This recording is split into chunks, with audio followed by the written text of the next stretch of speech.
এই ব্যক্তি এইভাবে আমার সেবা করুক, এই ব্যক্তি এইভাবে আমার বাক্যকে পালন করুক। তো এটা ঈশ্বরের ইচ্ছা। আর যখন কোনো ব্যক্তিকে ঈশ্বর দেখে না যে এই ব্যক্তি ভাই ছুটকারা পাওয়ার পরও, সুস্থতা হওয়ার পরও, এর জীবনে বড় কার্য হওয়ার পরও এ ভাই কোনো সেবাতে নেই, বাক্যতে নেই, প্রার্থনাতে কিছুতে নেই, তো ঈশ্বরের অনুগ্রহ সে ব্যক্তির জীবনে বন্ধ হয়ে যায়, স্টপ হয়ে যায়। এই জন্য বাইবেল বলছে যে দুষ্ট আত্মা যখন একটা ব্যক্তির ভেতর থেকে পালিয়ে যায়,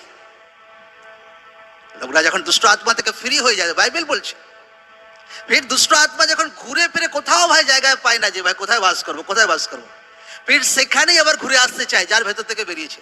আর যখন সেই ব্যক্তিকে দেখে ভাই আরে এ তো ভাই বাস করার মতো এর বডি, এর জীবন, শরীর, মতলব কোনো ভেতরে ঈশ্বরের বাক্য নেই, কোনো ভেতরে পবিত্রতা নেই, কোনো সেবা নেই, কোনো সুসমাচার নেই, ফির সে দুষ্ট আত্মা সে তো ভাই উল্টে বাস করে তার সঙ্গে আরো ভাই তার বন্ধু বান্ধবী সবাইকে জুটিয়ে এনে সেই ব্যক্তির জীবনে বাস করতে শুরু করে। বাইবেল বলছে সেই ব্যক্তির দশা, যাই প্রথম দুষ্ট আত্মা থেকে ফ্রি হয়েছিল, লাস্ট দশা তার বহুত ঘোরতর হয়, বহুত ভয়ঙ্কর হয়।